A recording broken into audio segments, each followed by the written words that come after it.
What's going on, everybody? Master Coach and Education Director Aaron Guyett here with Sal on the Living.Fit Show. So Sal, if any of you don't know this, he is host of the world's #1 fitness podcast.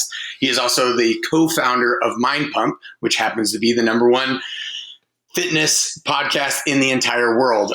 He is also the author of that great branding behind him. If you see this in video, the Resistance Training Revolution. So Sal, I just want to jump straight into this. What got you into fitness? And clearly now you've blown up on the fitness map, obviously being host of the #1 fitness podcast, but what got you into fitness? Oh boy, I started young. I was 14 years old. My dad had a weight set in the backyard, and I was a skinny kid, but felt a bit insecure about my, being skinny. So I started lifting weights and fell in love with it immediately. It worked real well for me. It was something that I could put effort and work into and get a result from. And I read as much as I possibly could and just immediately became obsessed and fell in love with it. And then 4 years later, when I was 18, I was able to become a personal trainer, became a trainer, and very shortly after started managing big box gyms. By the time I was 19, I was grand opening big box gyms for 24 Hour Fitness. Did that for a while, and then I owned my own wellness studio at the age of, I believe I was 23 when I opened my wellness studio. Did that for a while, and then started the Mind Pump podcast and Mind Pump Media. And so here we are. But I've been doing this for a very, very long time now. It's well over 2 decades, but I love it. I love everything fitness. I love how it helps people grow, not just physically, of course, but mentally, emotionally, and spiritually. It's a wonderful space, especially if you have a passion for it. And I've always gotten so much from it. So this has been just a wonderful journey. Yeah, that's awesome. So do you feel, because obviously there is still a lot of young faces in the fitness industry, do you feel like the old guy now? Sometimes I walk into certain gyms, a certain space, I'm like, man, am I the old guy here again? Well, I like it. I remember, if you've been in gyms for a long time, that the people that get the respect in the gym, especially the dungeons, right? Those dark gyms with the weights, and you got all the hardcore people in there. It's always the guy or girl that's been there for a long time. The wise lifter gets all the respect. So I never had a problem with aging in this particular space. Now, some people might have an issue because of the way fitness is sold quite often, which I think is the wrong approach, but nonetheless, it's the more common approach, which is to sell your sex appeal and your body, how cool you are. We don't like that method of selling. We think that's part of what's wrong with the fitness industry. And from a business standpoint, there's no staying power on that. Obviously, at some point, I'm going to get older, and then what? What am I selling now? So I try to focus on the information that I can provide, my ideas, how I communicate those ideas. And I just find that the older I get, the better I get at doing that. It takes practice. So the more I talk about these things, the better I get at talking about them.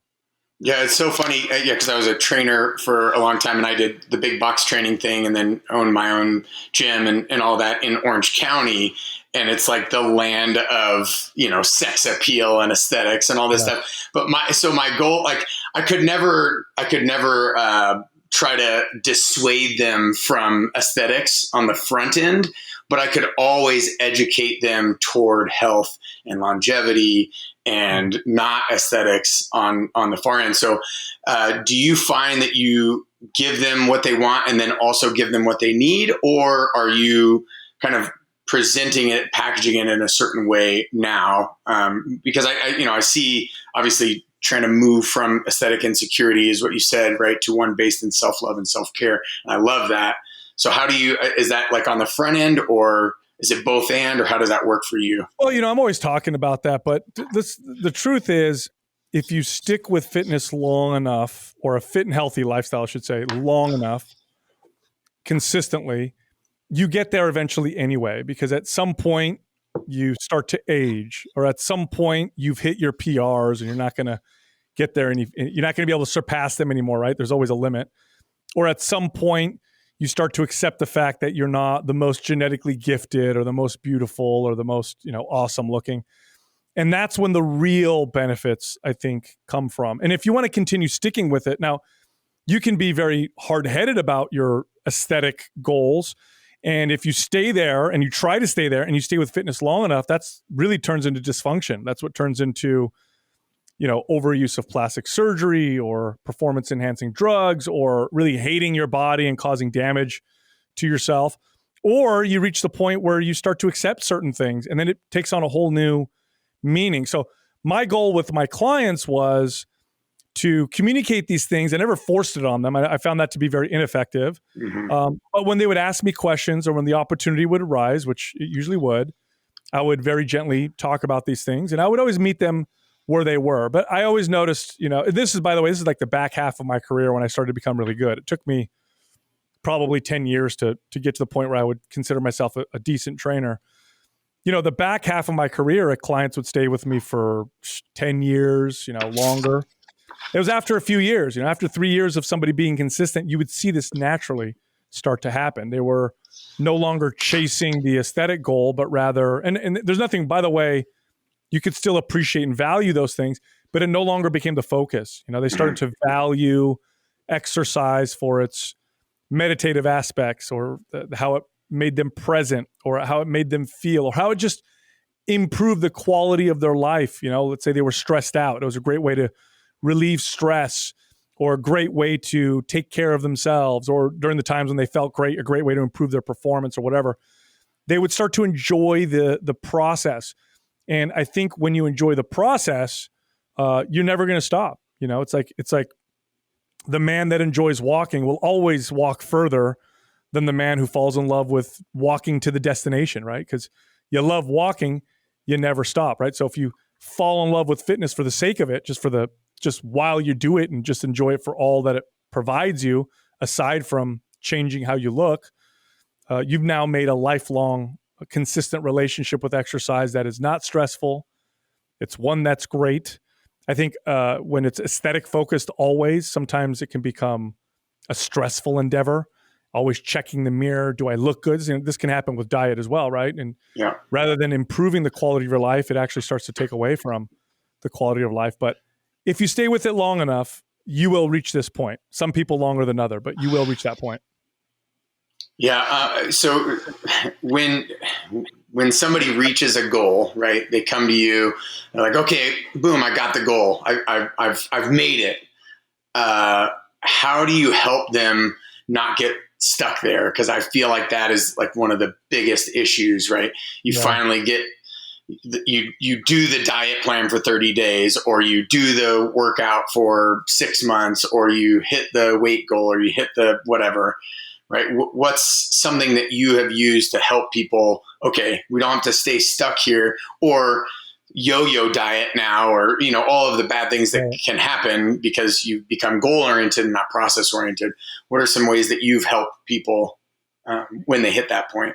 Yeah, that's a really good question, because I'd say probably that some of the biggest mistakes that people make when it comes to fitness and health is that they fall in love with the goal. So it's like all about hitting a goal. Nothing wrong with goals, but if that's what you're obsessed over, you'll run into some problems. And then the second issue is that they fall in love with the feeling of motivation, right? In fact, fitness marketing it really revolves around this, right? So if you look at fitness marketing, what they're selling you is get to the goal, and then we're going to inspire you. We're going to hype you up. We're going to motivate you. It's exciting. And I can understand the allure. First off, goals are easy to picture. Mm-hmm. So I can imagine, I'm going to lose 20 pounds, or, I'm going to add, 30 pounds to my bench press or whatever. So I get that. And by the way, there's definitely value in having goals. And I can also see the allure of the motivation and inspiration, piece, right? Because we all love that feeling. It's one of my favorite feelings, right? When I'm motivated and inspired, nobody has to talk me into eating right or exercising or reading a book or doing all those great things, right? I've never had to motivate a client. I've never had to talk to a client about not showing up when they were motivated. It just showed up. But the problem is that motivation and inspiration are feelings, and they come and go just like other feelings. They're not permanent. It's impossible to have permanent motivation. It just doesn't work. And when you're always falling in love with a goal, you run into this very big problem. And there's actually a cycle. I can't remember the term for it, but there's a term in psychology that refers to the phenomena where they've witnessed this and observed this in athletes, where they'll train their asses off for, let's say, we got the Olympics going on right now, right? So you train your whole life to compete in the Olympics. You get there, you get your gold medal. Now what? Like, you're done, and then you get this huge drop off, and it's often depressing to people. That's an extreme case, but the average person who trains to lose 15 pounds and is super motivated, inspired to do that, and then they get there, and then now what? What's going to keep me going? This is part of the reason why the fail rate with diets and exercise is it's north of 85%. I'd say it's probably closer to 100%. People just consistently fail long term mainly because of those two things. So what do I do? How do I talk to clients about this? Well, number one, you're not going to talk somebody out of wanting those things. So I think if you try to push in the opposite direction, you're going to be, it's going to go in one ear, out the other. So instead, what I do is I try to convey to them that there's a better way to get to their goals, and that is to focus on the behaviors that lead to the result, right? So just like I told you earlier, the man that loves walking will walk further than the man that falls in love with the destination. It's a similar conversation that I'll have with clients and with people. So if we talk about motivation, I'll say it's a wonderful feeling. It's great to be motivated, but we want to try to build the skill of discipline to carry you through those periods in between motivation. And people can relate to that, right? And there's a whole process of what that looks like. One of the pieces is to set realistic goals. So I'll say, okay, what are your goals? And of course, when somebody's in a motivated state of mind, the goals are just they're lofty. So I'll say, okay, do you think you can maintain that for the rest of your life, right? And the answer is usually no. I'll say, okay, put yourself in an unmotivated state of mind. What's realistic? And let's start there. So that's one piece. But really, it's about the behaviors. So you mentioned something earlier. You said, exercising and eating right as a form of self-care and self-love. Okay. Mm-hmm. So along those lines, if I am chasing health, optimizing my well-being, my vitality, if I exercise to feel good in the real sense, not in the egoic sense, but in the truest sense, where I feel healthy, vibrant, good. I modify my workouts in order to do this. So if I'm really stressed and tired, well, my workout's going to be much easier, probably be more focused on mobility and, being present. If I'm feeling really energized and I've gotten good sleep and I'm really well fed, well, now maybe I might train much more intensely. Nonetheless, if I train and eat in a way to improve my health, not only am I going to get healthier, but I'm going to get a great deal of aesthetics, because healthy looks good. If you were to close your eyes, if you're watching or listening to this, and you were to close your eyes and imagine yourself in perfect health, perfect physical health, perfect mental health, perfect spiritual health, right? What would that look like physically, right? You would look great. You'd have great skin. You'd have a healthy body fat percentage. You'd have good muscle shape and strength and mobility. So if you go after health, you're going to get all those aesthetics and you'll keep them. It'll stay longer. You'll do it in a much faster, more effective way. Now, if I chase aesthetics, oftentimes what happens is I lose my health and then I lose my aesthetics. So chase the good stuff, the health, focus on behaviors that lead to that, and then allow the side effect to be the aesthetic aspect. That's a much more sustainable and much more effective approach. Yeah, that's awesome. And well, the beauty of that is you can still have goals, right? Like you said, I can still hold a goal, but the focus isn't primarily and preeminently only on the goal. It's on the process and the behaviors as much as it is on, if not more than the goal itself. And I love that. So I'm curious, what tools do you use, specific tools or methods to measure your stress or the stress of your clients or members or people? that you coach and teach Yeah. to know, oh, I need to go a little bit lighter, a little bit easier this session? Right. Is there a particular tool or a particular method that you use? Yeah, I mean, you can use heart rate variability, but I find that to be extremely technical. And if you teach a client that, they're very likely to not use it. I learned another method from Joe DeFranco, one of the best trainers in the industry. He uses a grip strength measuring device called a dynamometer, I think it's called. And what you'll do is for a couple weeks, you'll squeeze it with both hands as hard as you can before your workout to kind of give yourself a baseline, and then use that baseline as your gauge. So if you squeeze it in the morning and it's well below that, well, today my CNS seems a little bit tired, maybe a little fried, so I'm going to go a little easier. If I'm above that, now I can train a little bit harder. So that's more of an objective, I guess, data-driven way of doing things. But and I like that for athletes. I like that for advanced trainees. But for most people, I really like just checking in because, my CNS could be fresh. I could feel strong, but then mentally I could still feel down. I could still feel like I need, maybe I need to go for a walk outside than be in the gym, doing squats and rows or whatever. So I like to ask people, how do you feel? Do you feel tired? Do you feel energized? Do you feel healthy? Do you feel inflamed? Do you feel stiff anywhere? Headache? Do you feel dehydrated? Like these are a lot of questions I like to ask people. Now, as a trainer, when I would train people, I got to the point where I could see it, right? My client would walk in, and within the first, 2 minutes of our interaction, I could tell, okay, we're going to go harder, we're going to go easier.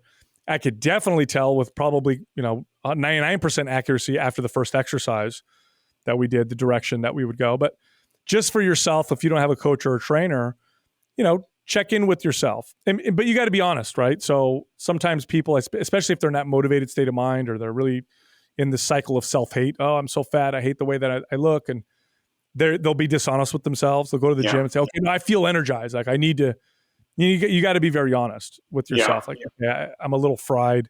I had a tough day. If I were to take care of myself like somebody that I cared about, right? So if I were my child, how would I train my child right now, right? Yeah. Then you can be a little bit more honest.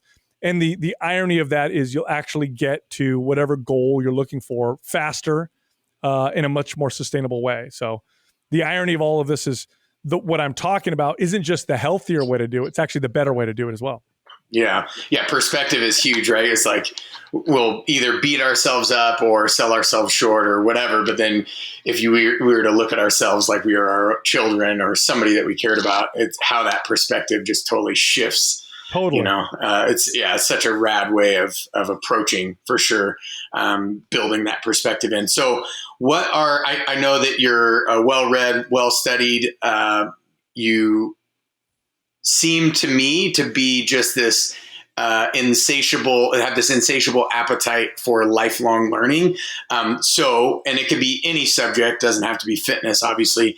I'm just curious personally, as maybe our audience is now as well, hopefully, what are some of the best books that you've poured over, or some of the best things that you've learned just recently, and kind of the ambiguous term recently, I don't know, month, 6 months, a year, whatever. Yeah. I love, so I'll go on sciencedaily.com that posts like recent studies. I like reading fitness and health studies because I can decipher them pretty well because I know that field pretty well, right? So I can go in there, see the result of a study. For example, let's say a study says, 8 to 12 reps builds the most muscle, right? And then I'll look at the study and say, oh, it's an 8-week study.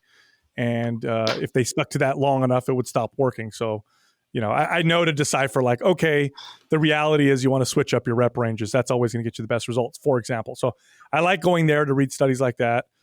Here's a little hack that I came up with years ago that a client of mine actually taught me that has really been a game changer for me. What I'll do is I'll go on Facebook and I'll find groups that surround topics or subjects that I'm interested in. So neuroscience, right? That's a fascinating topic. I think it's pretty cool. I'm not a neuroscientist. I have no formal training. I've read articles, but I don't know much. So what I do is I find neuroscience groups, find one that I like, see if they'll invite me in. They usually do. They typically are not very discriminatory. They'll let whoever in if you seem like you're interested. Then I'll go in there. And now I'm in a group that naturally filters out the best studies and articles because the group is made up of neuroscience students, doctors, or people who are passionate about the subject. So now that I'm in this group, they're posting the best articles, not the crappy articles. Like I can do this for fitness, right? I can read articles and be like, oh, compound in chocolate burns body fat. Like I know right away, like that's garbage, right? I don't necessarily know that when it comes to neuroscience, but these people do, right? So they'll post the best articles. Here's the best part. Then I'll go in the comments and I'll read these people who are passionate about the subject, debate and discuss what happened in the article. So it's like they're narrating, these great subjects for me, and it's such a shortcut. And I do this. I belong to I don't know how many groups, and I'll do this. And so my Facebook feed is full of, I'll scroll through and I'll be like neuroscience, economics, human behavior, psychology, like all these subjects that I'm totally into. So that's one I think super valuable hack that I think is something that anybody can do. Now, as far as books are concerned, I love reading Milton Friedman. He's an economist. I think Free to Choose, this, by the way, is a series you can watch on YouTube. Awesome. Yeah. Old series, but so valuable. And I like it because it really explains human behavior more than anything. So I think that's pretty fascinating. One of my favorite things to read. I like reading lately. I've liked to read about traditional religions. Now, mainly because there's so much wisdom in the classic religions, from the sense that, and this is whether you believe in the esoteric aspect or whether you believe in the metaphysical aspects of religions.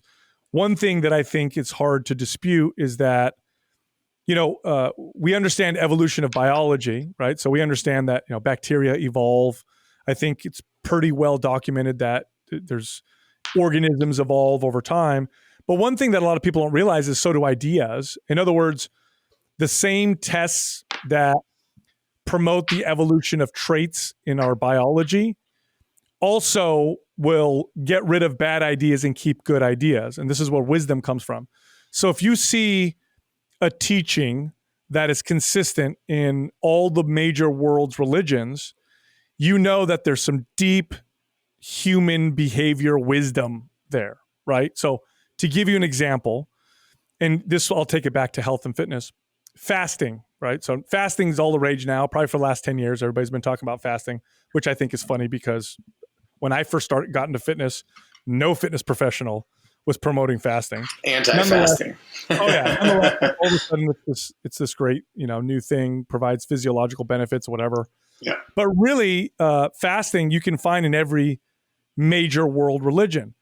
I mean, every single one. It's in Christianity, Islam, Judaism. It's in in Hinduism. It's in every major world religion. There's fasting is involved. It's in there somehow. And you ask yourself why. It's the practice of detachment. It's the practice of detachment from whatever you want to call it. Wants, desires, whatever. There's a lot of value in that. Fasting is the willful and voluntary abstinence from food. Okay, so it's not starving. That's different. That means I have no food. So it's not really fasting if you don't have food. It's fasting when you have food, but you say no to it. What's the value in that? Oh my gosh. We now live in a modern society where we literally have access to almost everything that we want. In comparison to the rest of human civilization, right now is insane. Like I could have any flavor of food that I want. I have access to pharmaceutical drugs, black market drugs. I have access to, if I want to meet someone from the opposite sex, boy, is it easy now compared to it was, 10,000 years ago when I had 30 people in my tribe. Now I have, I could go on Tinder and I can see so many different people, pornography. I could, I can have air conditioning in my house. I have access to everything. And what you'll find is oftentimes you still feel unfulfilled. And people have found this, by the way. They'll go camping, like no electronics, run away from everything. They'll come back and be like, oh my gosh, I feel so incredible.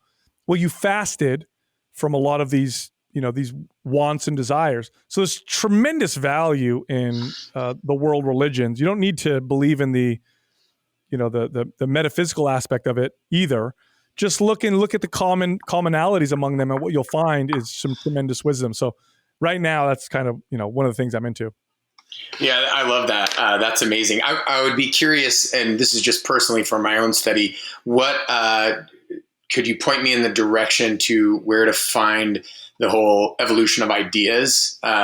Is it like a metaphysical research thing, or is there somewhere, or is it just sort of a concept or construct? No, it's a pretty well understood concept. I'll give you an example.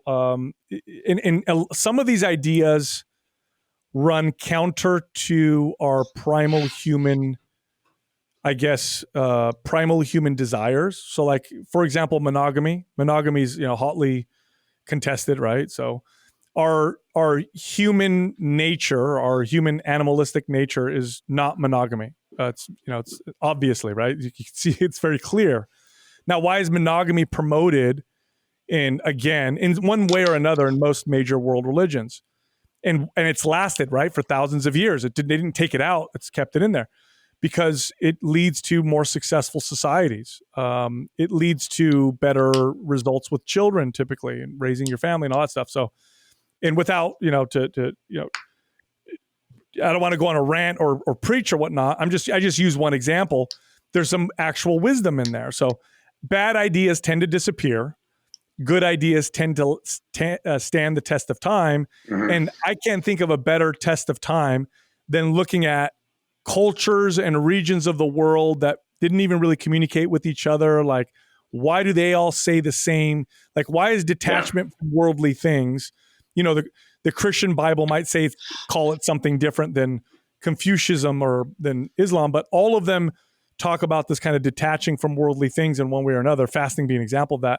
Why is that so valuable? I think there's a key there to finding fulfillment in life. Yeah, that's interesting. I'm friends with somebody named Rick Alexander, and he talks about this, and he's actually doing his PhD in mythology specifically to try to extrapolate these through line concepts or whatever. So I would just be interested on my own accord. I don't know if anybody that's listening right now, hopefully we haven't lost a bunch of people, but I was able to nerd out just a little bit there. Speaking of nerding out, so if you like Milton Friedman, have you heard of and have you read any of Thomas Sowell's work?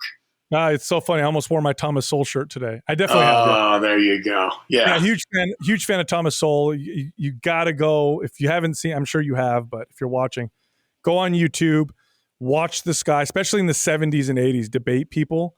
He's so good. It's so incredible. I still follow the guy and read his stuff. So yeah, I'm definitely very familiar with Thomas Sowell.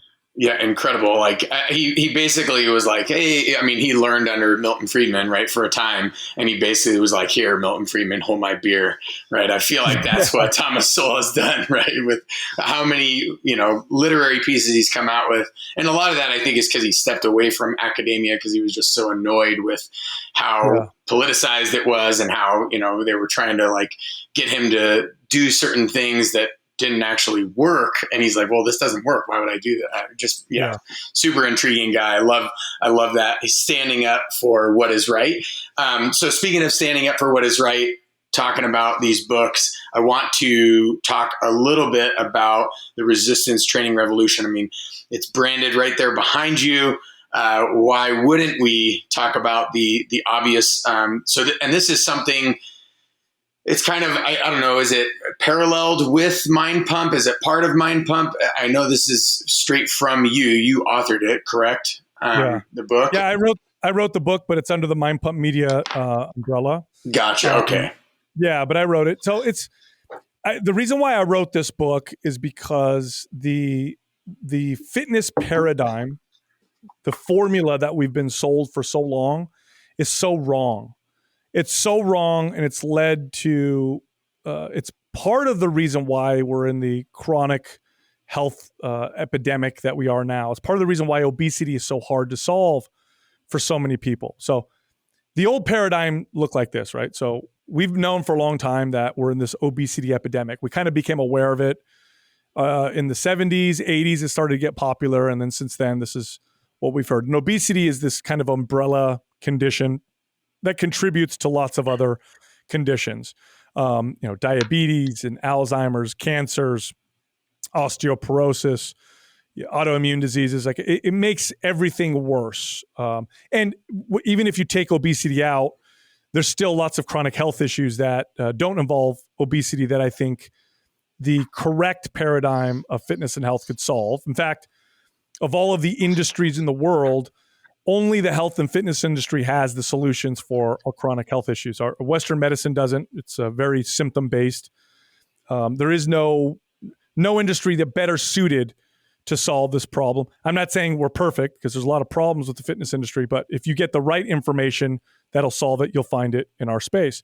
But the paradigm that we've been sold, mainstream, has been totally wrong. This is kind of how they describe it, right? So obesity. So how do we solve obesity? We need people to lose weight. Well, this is how you get people to lose weight. You have them take in less calories than they burn, or you have them burn more calories than they take in. Now, this is true, right? This is a law of thermodynamics. You can't get around this. Doesn't matter if you eat vegan or paleo or keto or whatever. If your calories are too high, it's not going to happen. They have to be lower than what you're burning in order for you to burn body fat. So that's true. And we don't need to talk about the diet part just yet. But the other side of this equation is the burn calories part.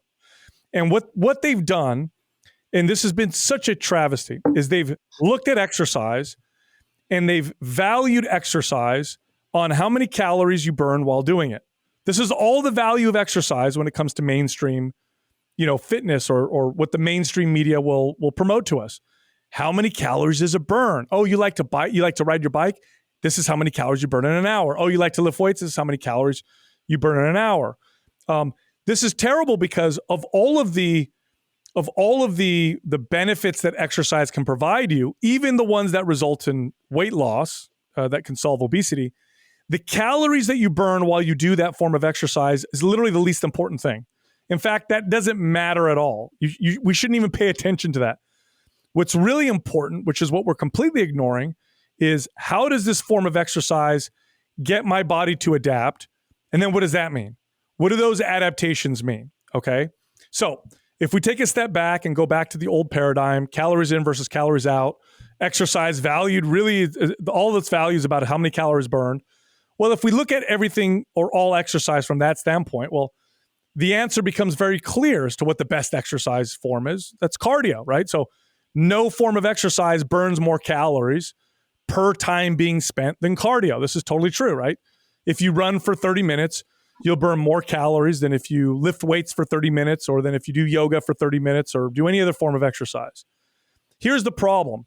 We're ignoring the adaptations that occur in the body. Cardiovascular activity definitely has some benefits.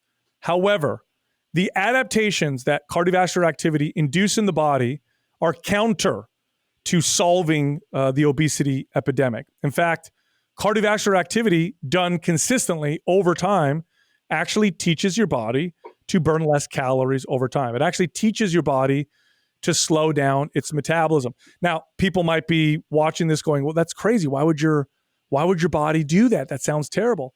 What you need to understand is it's not, from the context of human history, a more efficient metabolism is a great thing. Okay. You don't want a metabolism that burns tons of calories. You want one that burns less calories.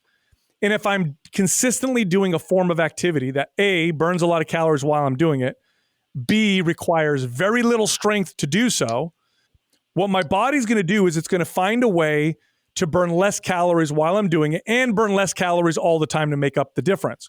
And the primary way your body does this is by paring muscle down. Now, I say paring muscle down because people incorrectly say cardio burns muscle. It's not true. You're not burning muscle as energy. That's a very challenging process. You'd have to starve yourself and really get crazy with exercise in order for that to happen. What your body's doing is it's reducing muscle mass so that you become better at doing cardio and so that you burn less calories over time. Now, this isn't just my observation or the observation of any trainer who's been working in gyms for over 10 years. Studies support this. Studies show that cardio and diet typically results in, on average, about half the weight that's lost being from muscle. So let's say you lose 10 pounds on the scale. from cardio and diet, you can expect that probably around 5 pounds of that came from lean body mass. Now, why is that a bad thing? I lost 5 pounds of muscle, but I also lost 5 pounds of body fat. Well, we talked about the slower metabolism. That's terrible. We'll get to that in just a second. But first, because if you lose half the weight in muscle, you're roughly the same body fat that you were before. You're just smaller, right? You're just a smaller, same flabbiness, slower metabolism version of yourself. Now, why is a slower metabolism not a good thing in the context of modern life? Because now you're screwed. You're surrounded by easily accessible, hyper-palatable food. You're not active throughout the day. Our modern lifestyles it's very challenging to be active all day long. You have a slower metabolism, meaning it's easier to eat in a calorie surplus. And so you end up obese, or you end up eating very little just to maintain whatever weight you lost. So what that typically looks like when people employ this old school paradigm method is they initially lose weight very quickly. This is what happens, right? Oh, boom, lost 10 pounds, lost 12 pounds. Then they plateau real hard. Metabolism adjusted, it slowed down. Now I either have to do more cardio or cut my calories even more, or both. So then I do a little bit more weight loss, but now I've plateaued again. Eventually, at the end of this road, I've lost 30 pounds and I'm eating way less than I was before. And in order to maintain this 30-pound weight loss, I got to keep up this 5 days of cardio and I got to keep up this low-calorie diet. Obviously, unless you're a fitness fanatic and you just love it, it's unsustainable for the average person. Now, what if we replaced cardio with a different form of exercise? What if we replaced it with a form of exercise whose main adaptation results in a faster metabolism? So this form of exercise I'm referring to is resistance training, also known as strength training, right? So lifting weights or using body weight in resistance training, or resistance bands or machines, really doesn't matter. Resistance training in this context refers to using resistance in a way to build strength and build muscle. So what does that look like?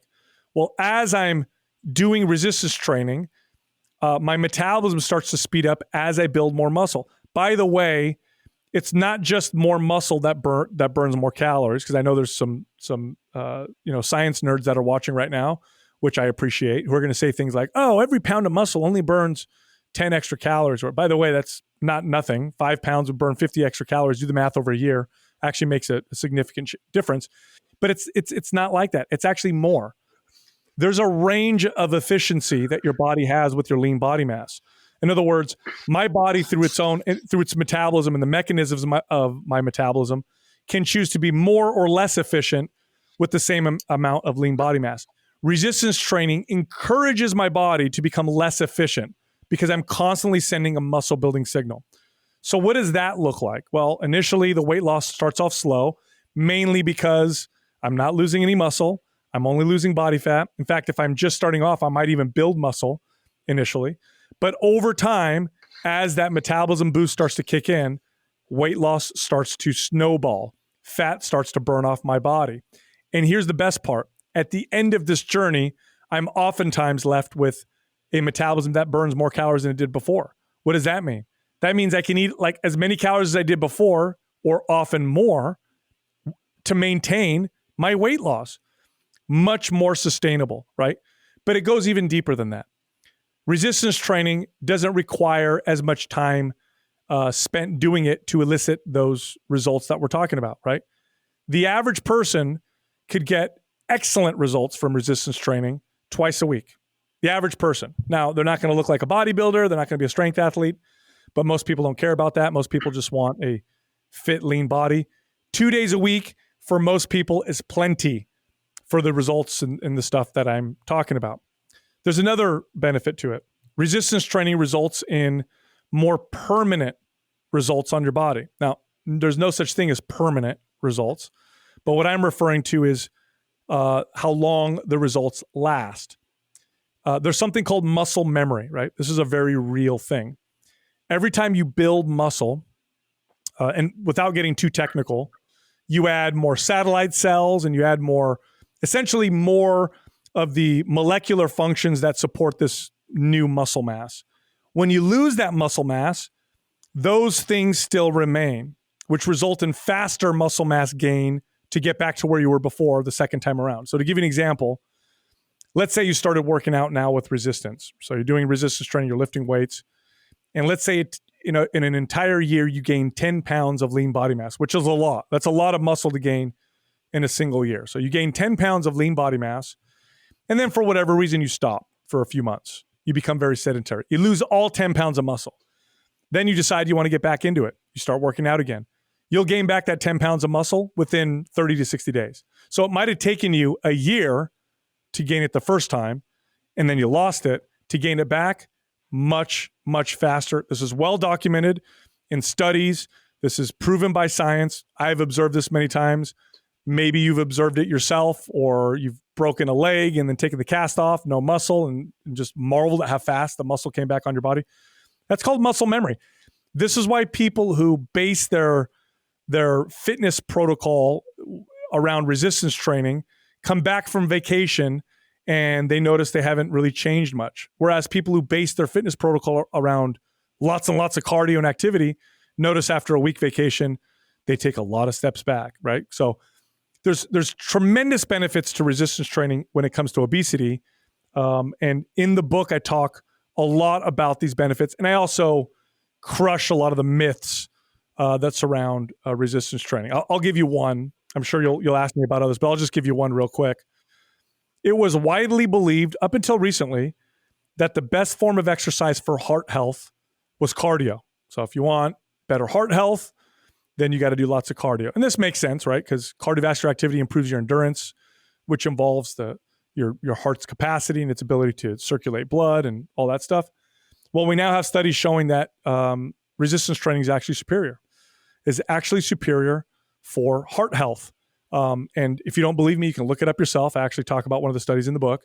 In fact, I had a cardiologist on my podcast recently who, the reason why I had him on the podcast is he goes around talking to other cardiologists exactly about this, about how resistance training, through its ability to improve improve upon insulin sensitivity, through its ability to speed up the metabolism, through its ability to reduce inflammation, makes it one of the best forms of exercise for heart health of all things. Yeah. So I tend to use like a metabolic pathway approach in my training. And, so I'll say if you're doing endurance or aerobic activity, it's to create efficiency and endurance so that you can do the strength training, right? The anaerobic work, power, for explosiveness for athletes or whatever, and for being anti-fragile, as well as, injury proofing yourself so that if you trip off of something, you actually have a fast explosive reflex to be able to catch yourself and whatnot. Right. So that's the benefit generally of the explosive power work. And then the robustness of the strength work, or in your case, the resistance training. And so, but then the finding that I'm seeing, right, is endurance is creating efficiency and the ability to endure, right, as the adaptation, so that you can do the thing that is, and now, I've got a laundry list of things that I'll be checking up and looking into because of you talking about your book, and I'm excited about it. But it just makes sense, right? You can burn calories while you're doing your exercise. But ultimately, the adaptation is for efficiency. It's to make you a more efficient mover, which actually reduces basal metabolic rate, reduces the actual caloric burn of when you do the thing. So it just totally makes sense. And fitness is such a relatively new thing in humanity, right? Before that, we were essentially trying to get really efficient at whether it was the domestication of wheat and farming and all of this stuff, or hunting and gathering or whatnot. So it's like our work was sort of done for us. Like we just had to go and do these things. So it was very important to conserve metabolism and calories. But now we sit around and we watch podcasts and stuff. Yeah, Aaron, I want to be very clear. There's value in all forms of exercise. Oh, for sure. So long as they're performed appropriately, right? Correct. I think if I constructed the perfect routine, it would incorporate, of course, a strength training component, a cardiovascular component, mobility, flexibility component. Yep. But the reason why I communicate resistance training so much is I'm talking to the average person. Absolutely. absolutely. No, it totally makes sense. Yeah, and if you're a trainer watching this right now, I'm going to tell you this right now, especially if you're new, the most you could hope for the average person to stay consistent forever with exercise, about 2 days a week, 2 or 3 days a week max. You're not going to get the average person who is not a fitness fanatic like we are to work out scheduled workouts every single day. It's just not going to happen. Yeah. If you do a great job, you'll get 2 or 3 days a week of exercise out of them. And in that case, do the thing that's the most effective for them to buffer them against the ills of modern society. You know, you were talking about our bodies becoming more efficient and how we evolved. There's this remarkable study, and by the way, they've done other studies now to support this, but there was this remarkable study done on modern hunter-gatherers. I actually talk about this in the book. There's the Hadza tribe in northern Tanzania. So they live the way that humans lived 50,000 or 100,000 years ago, right? They're modern hunter-gatherers. So no electronics, no indoor plumbing, no synthetic materials. They hunt and they gather and they live in tribes, right? And so scientists went down there and studied them, and through some very sophisticated testing, were testing their metabolic rates. Okay, how many calories are these hunter-gatherers burning every single day? Now consider the activity level that these people have, right? They're not sitting down watching TV all day long. They're active most of the day. Now they definitely have times of leisure, but in comparison to the average Westerner, they're so much more active. I mean, look at hunting, for example, okay? The way humans hunted for thousands of years is we would take a spear. We're really good at throwing with accuracy. It's one of the things that humans do better than any other animal. So we'd hit an animal with a spear.